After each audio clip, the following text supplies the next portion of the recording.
Welcome to Rome. This is The Bittersweet Life with Katie Sewell and Tiffany Parks. Hello, this is The Bittersweet Life. I'm Katie Sewell. I'm Tiffany Parks. We are here in Rome, and we are right now on top of the Aventine Hill. Tiffany, why don't you give a better picture of where we are right now? Well, the Aventine Hill is probably the quietest hill in Rome. It's probably the most residential hill in Rome. There's a Vespa There's going by. a Vespa going by, as I say, it's quiet. It is quiet comparatively. It's basically, if you want to visualize it, if you've ever been to Rome and you've been to the Colosseum and gone into the Forum and up the Capitoline Hill, the Aventine Hill is on the opposite side of the Circus Maximus from the Palatine Hill. So the Palatine Hill was Romulus's hill, the one that he picked to found his city on, and his brother Remus went to the Aventine Hill to try to found his version of the city, and we know how that ended. But so Do we remind us? Well, they had a fight about who got to build the new city because they both wanted to be the only one, and Romulus acts like it, he gets to do it, and so. Romulus is like, no, I saw this, flight of the birds. I get to be the king. And Remus jumps, runs across the valley that would become the Circus Maximus, and he crosses the sacred boundary of Romulus's brand new city. And because the sacred boundary must never be crossed, it's an act of war, Romulus kills his brother and say, "Thus will happen to anyone who dares to violate the sacred boundary of Rome." Hence why the Aventine Hill is now a residential neighborhood. Well, funnily, originally it became sort of like the neighborhood for foreigners. Maybe that's why it's like the outsider. Mm-hmm. But now it's a very, very well-to-do area. And yes, people live here and their homes are very valuable. And there's some beautiful, beautiful, very important churches, a lot of them medieval. And there were temples up here in ancient times. But we are here to look through a keyhole. Yes, the very mysterious, most famous keyhole in all of Rome. Yes. Belongs to who? It belongs to the Priory of the Knights of Malta, which are a Catholic chivalric order. It still goes on to this day. And I actually had someone on my tour once who was a member. So it's a real thing, but they're Catholic, so it's very much about good works. And they're not knights in the way that we would imagine knights these days, but this man who was a part of it did tell me that if you're a knight of Malta, you have a responsibility that every single year you will take someone who is either disabled or blind or very sick or has some kind of problem like that, and you will take them at your expense to one of the miraculous sites of Christendom. So you'll take them to Lourdes, or you'll take them to see the Fatima, or these important sites. So we're standing to a giant green door. It's a big archway. It's on a huge, I don't know, what would you call this surround? This huge wall. It's a wall that is basically it's the wall of the garden of the priory. Right. And do you have any idea why this keyhole became famous? Well, yeah, because if you look through it, you see something pretty spectacular. So we're going to go up. Katie's never seen this. That's not true. That's not true. But we'll pretend I haven't. Okay, take a look. Okay. Yeah, no matter how many times I see it, it's perfectly framed, and it's absolutely beautiful. Now I'm going to take a look, because even though I've been here 100 times, I always look. Oh, so nice. So we've now seen the view. Let's talk. We're gonna walk away from the line of people who are waiting to look through the keyhole, which is actually very modest right now. Small line today. I was happily surprised to see. Yeah, so Derek was up here just yesterday around the same time that we are, and he said that there was a line down the block. So I guess we just got lucky. But it's also very sunny by where the keyhole is, and also kind of windy, as you can hear. And so we're going to go find somewhere with some shade to continue our much larger conversation, because we're not just going to talk about a keyhole that you can't see and that we're not going to tell you what's through it. Oh, right, yes. I mean, I guess we could tell them. We could tell them, but I think part of what's amazing about looking through the keyhole of the Knights of Malta is the surprise of it. And whenever I take people here, whether they're tourists or family members who are visiting, I never tell them what they're going to see. I just say, you have to look through this keyhole, so just look at it. So I think we should not tell them. I'm sure there are people listening who know, and those of you who know, you know what we're talking about. And those of you who haven't, we're not going to ruin the surprise for you. And I guess those of you who are like, I'm never ever going to go to Rome and I'm never going to look through that keyhole and I'm desperate to know what it is, you can write us an email at bittersweetlifepodcast@gmail.com. Or you can Google it. That's true. But write to us instead. We'd rather hear from you. Send us an email and we'll tell you what it is, but only if you're planning on never coming to Rome and never looking through that keyhole. In which case, who are you? And what's wrong with you? All right, so I may pause while we continue to walk. We're going to walk up to the garden, which if you listen to our gardens episode, the garden that's full of the orange trees, we're going to go sit there, find a little shade, and then make this conversation a lot headier, because that's what we do. All right. Katie with a quick aside. I wanted to share something with you. Do you know what I've increased this summer? My giving of money to podcasters that I enjoy. I've been seeking out the shows I listen to every single week, finding them on Patreon, and committing to a monthly donation. The number one reason why is I know how much work it really is to produce a weekly show. It is real work and a real responsibility. And I want them to be paid for that hard work and the creativity they are putting out every single week. The second reason is I know how encouraging donations are. When you're working for free, a monthly donation is a vote of confidence. It is a listener saying, look, I like what you're doing, and I want to keep it going. And that is a marvelous compliment to receive. And the third reason is selfish, I suppose. I don't want my favorite shows to go away. I measure my days by them. On Tuesday, I listen to this one. On Friday, I listen to that one. They are a major part of my week. They entertain me, they give me new ideas, and they make me laugh. The amount I give runs the gamut. One show gets $7 a month. Another one gets $50 a month from me. But it's worth it. It is. So no, I can't afford to give to every show that I like. But I can afford to give to some of them. This week I want to thank Susan. Thank you so much for making a one-time donation to the show through PayPal. It was so much fun to hear from you, and your support means so much to us. Watch your mailbox for a handwritten thank you note that will be arriving soon. If you value this show, there are links to donate in the show notes, or find them at thebittersweetlife.net.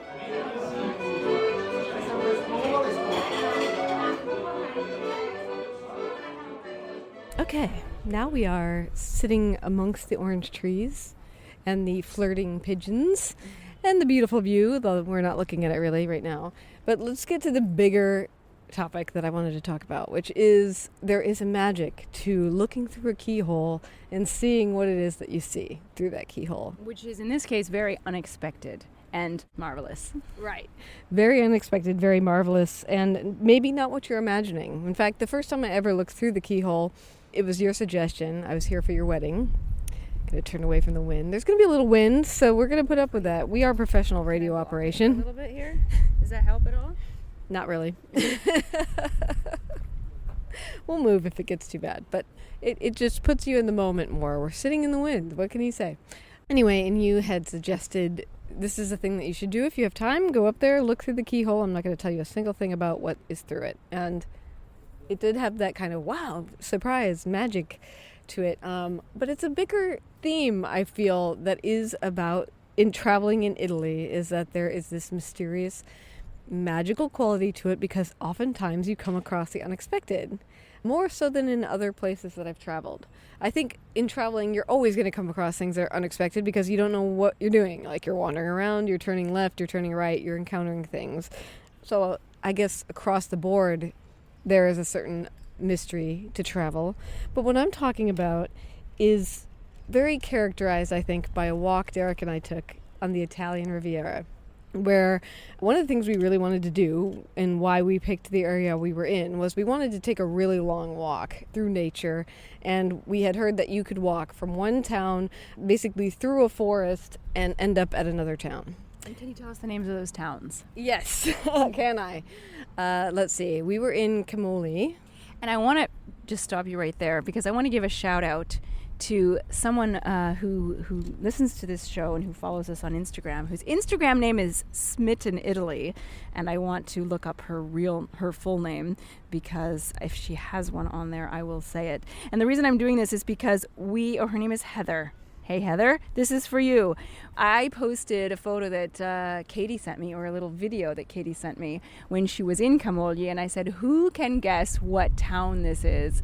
And Heather was the first to guess right. Very, congratulations. very nice.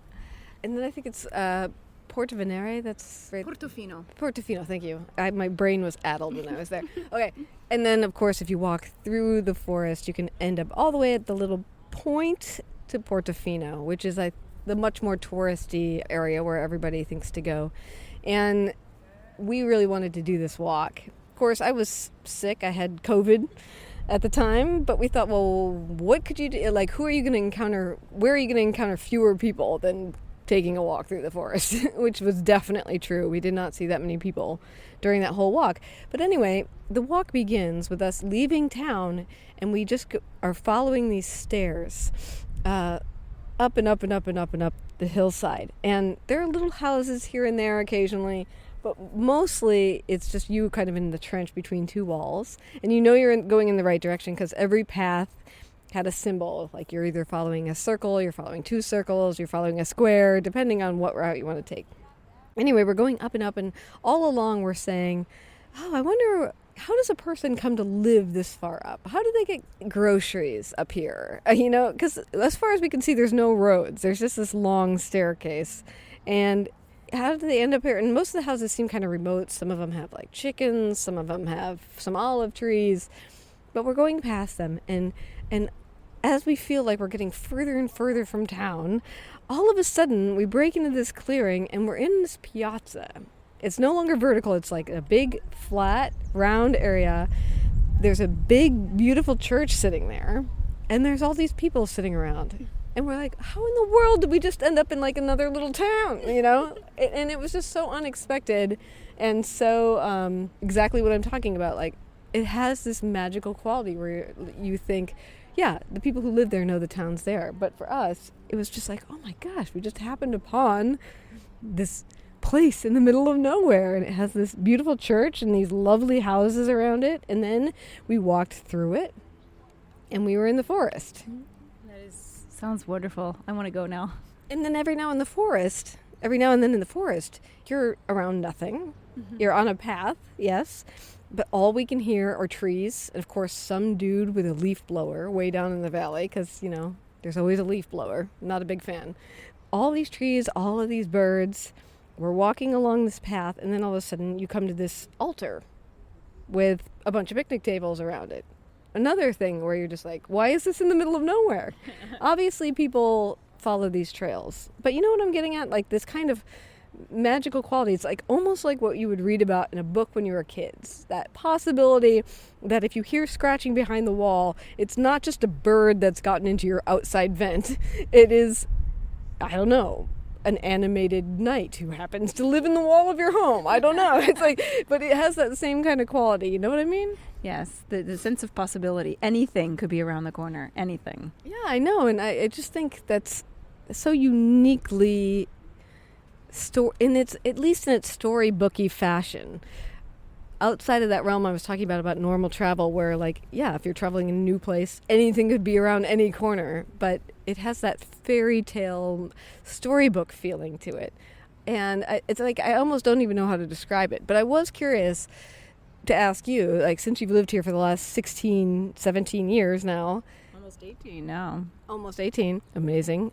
Does that just go away? Like, do you kind of come to expect it? Or, I mean, you know so many of the secrets now. You've seen what's through that keyhole 25 times, if not more. But I still look. But you still look. But does that part of that kind of unexpected feeling fall away? I don't know. Maybe in Rome, yes, but I would say not in Italy as a whole. Mm-hmm. But I've never actually stopped to think about it, so I have to think about it. But I don't think it goes away. I definitely felt like that in Monreale in Sicily. So if you go to Palermo, which is a great city, it's a gritty city, but it has some really beautiful art and some great places in it, some very good food. If you go to Palermo, there's this town nearby. It's like the next town over. It's maybe a half an hour drive.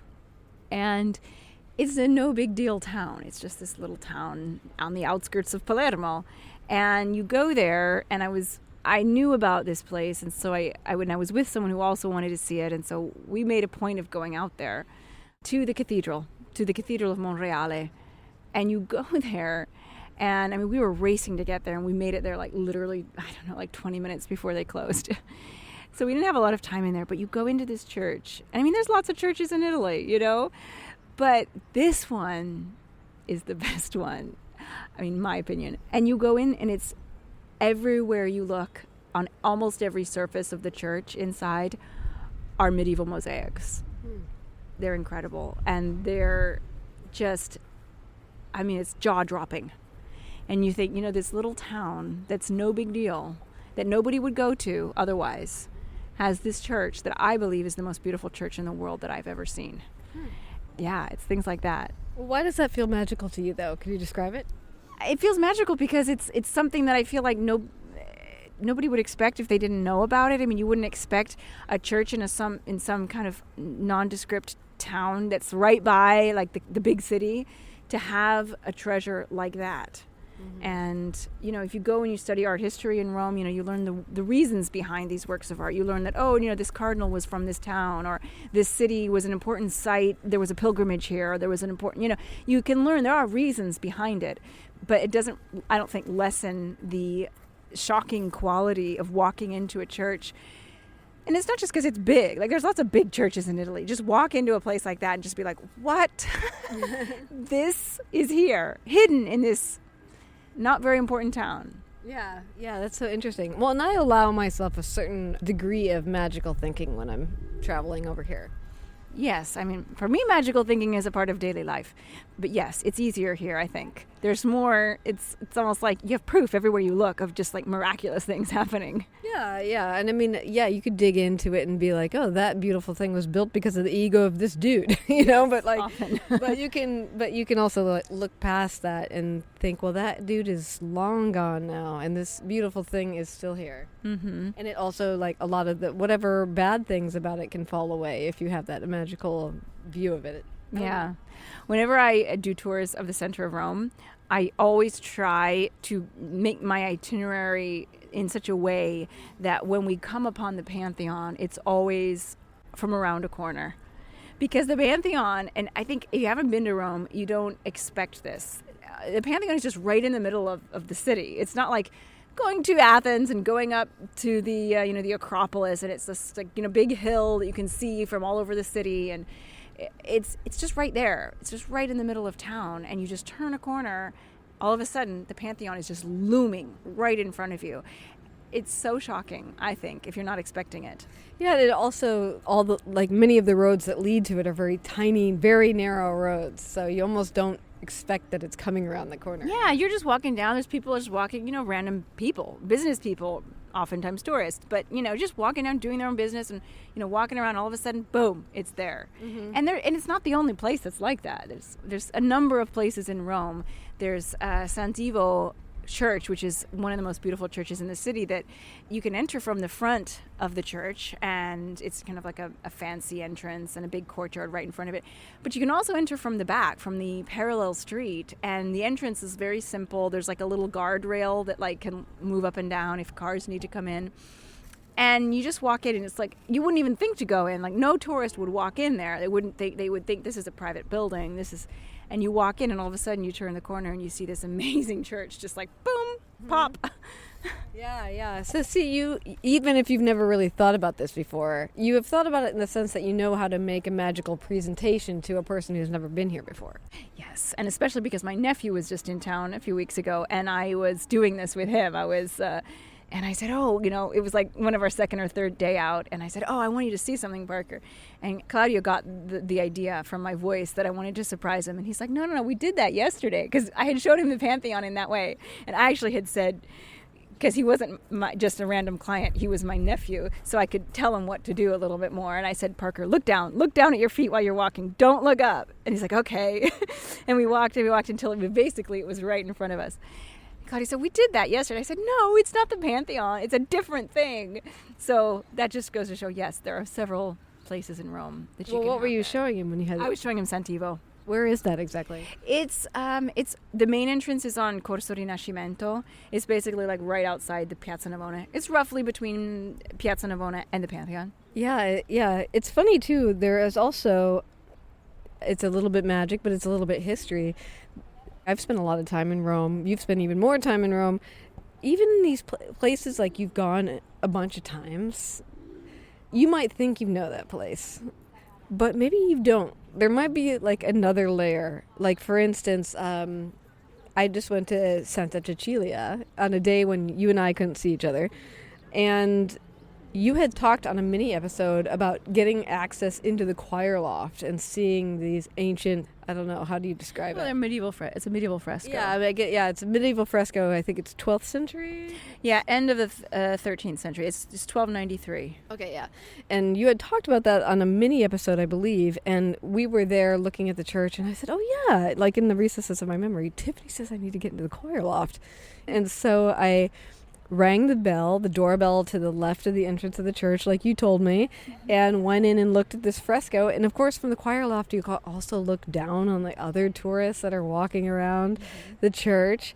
And then after that, we noticed like another nun sitting in another spot, and we asked her, about what she was guarding, I guess, and it was access to the basement, and the basement is an old manor house, even older, like way older. Yeah. I think it's Saint Cecilia's actual home, her domus. Oh, I didn't read that, but I don't know. It was an ancient manor home. Okay. But like with certain things intact, like some mosaic floors, these silos where they used to store food, all down there. And I have been in this church so many times, and did I know I could go to the choir loft or into the basement below it and see like an ancient manor house at the same time? No, I had no idea. That's also another thing too, is like when you're in a spot, if you have the time, like just keep looking. There might be something else in this very room. Absolutely.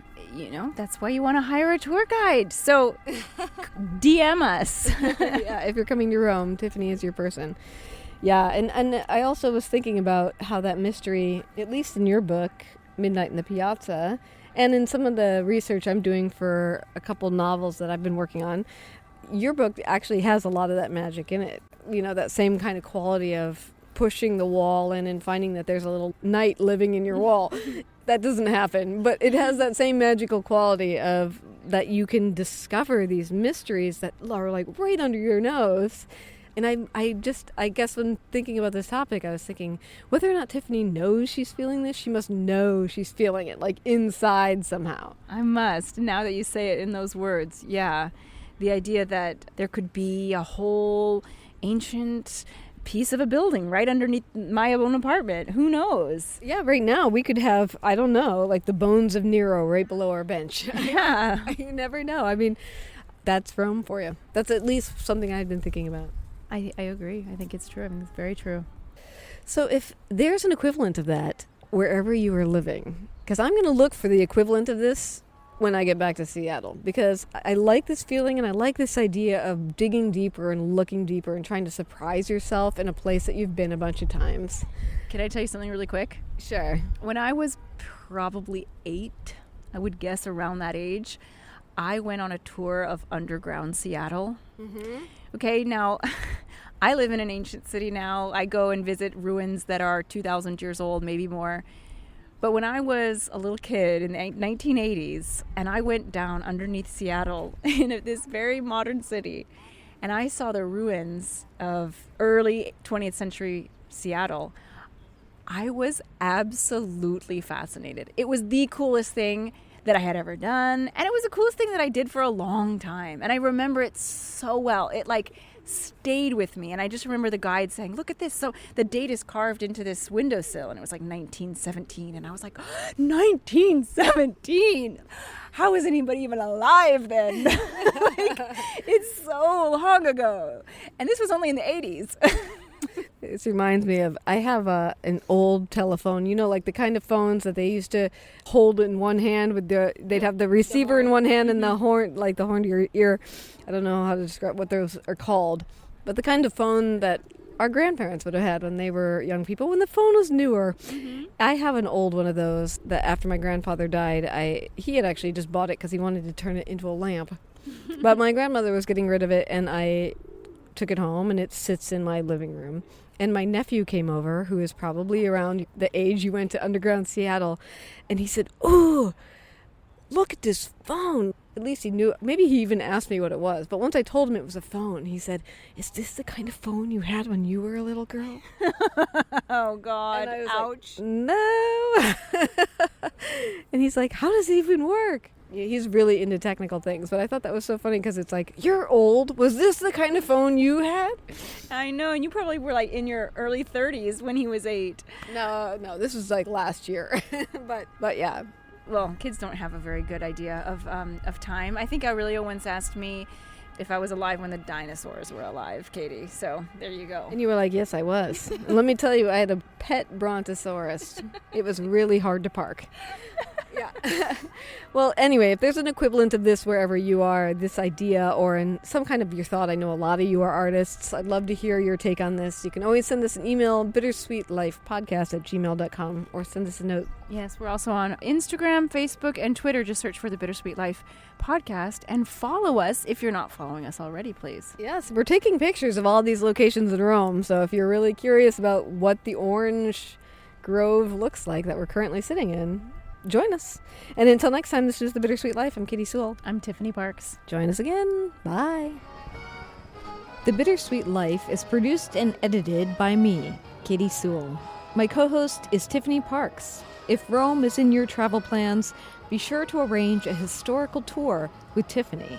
To set it up, send us a note through the Contact Us page at thebittersweetlife.net. Also, you could sponsor this show and reach thousands of engaged thinkers and travel lovers all over the world.